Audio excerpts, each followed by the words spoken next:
In Kenya, unfortunately, we have bred a crop of politicians in this country who actually believe they're above the law.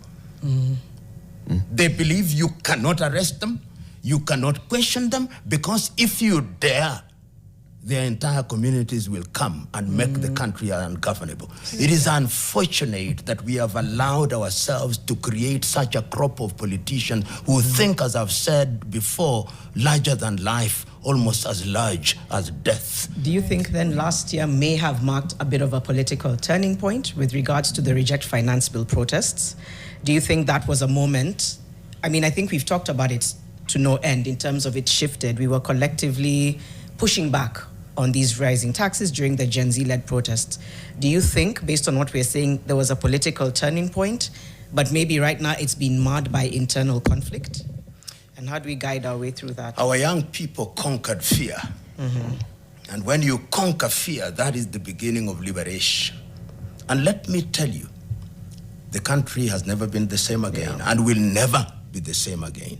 There may be a lull, but the seed is planted, and you can see that the young people have migrated from the streets, but they are in social media, speaking largely responsibly.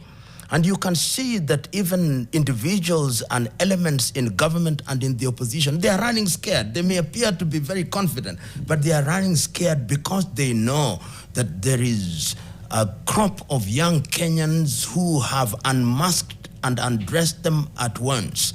The only thing that must now happen is that these young people and other persons of goodwill who are not so very young must organize themselves and ensure that in the run-up to the election, which is 2 years away on the 10th day of August 2027, holding all factors constant, that they keep up the ante. And these individuals who are speakers at funerals and weddings and in churches will soon realize that ideas that change the nations are not articulated at such fora. I'm not afraid. I'm guardedly optimistic.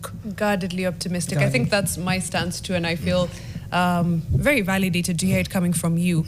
But there's a quagmire, which is the how has been a big problem. And in the absence of the formality of a constitution, when it's a movement that seems to have one common goal but doesn't know how to get there, the how becomes a problem. Any ideas on the how? Good war generals don't announce where they are going to attack and how, but I will say it because I say that if we have young people who are eligible to vote, take the vote. Take the vote as they have never taken before. And in addition to take the vote, they begin to get organized. Those who are saying that they support the youth and are announcing their presidential candidature left, right, and center, stop it.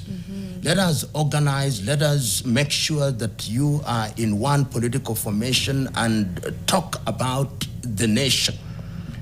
Let me tell you, the ballot may shock this country. I believe that is the avenue because I believe that we owe it to ourselves as Kenyans to only speak about democratic, and I use the word democratic guardedly. We use the instruments provided by the law to bring about change because we have a country to protect. We have a country whose peace we must never sacrifice for short-term political interests. The young people, count your numbers. It has been done before, and it can't be done. And it can't be done through organization. It can't be done by saying what is necessary and not saying certain things. It can't be done through subterranean to mean doing things quietly. It can't be done by speaking to hearts and minds of Kenyans who want change. And why do they want change? Because they see that the current crop of politicians are not midwifing processes that change their economic circumstances, that change their very being. And my appeal to Kenyans of goodwill, whether young or old, this is the time to ask, do we have the nation that we want as it is now? Because our country is not at ease. You may say all manner of things, but our country is not at ease. You know, when I listened to our minister for the time being in charge of the treasury, explaining how the economy is doing well. Minister for the time being. Oh, they're there for the time being. how the economy is doing well, then I know the economy is not doing well. When the economy is doing well, it speaks for itself. You go to Gikomba and you see the economy. You go to Kibera, you see. You go to Emurua Dikir and you see the economy. You see the economy in every sector, in every pocket, in every handbag. It speaks. When you have to give an interview of 30 minutes to explain to us how well the economy is performing, then you are telling me the economy is not performing. It's a macro, it's stabilization of the macro. Right. Absolutely.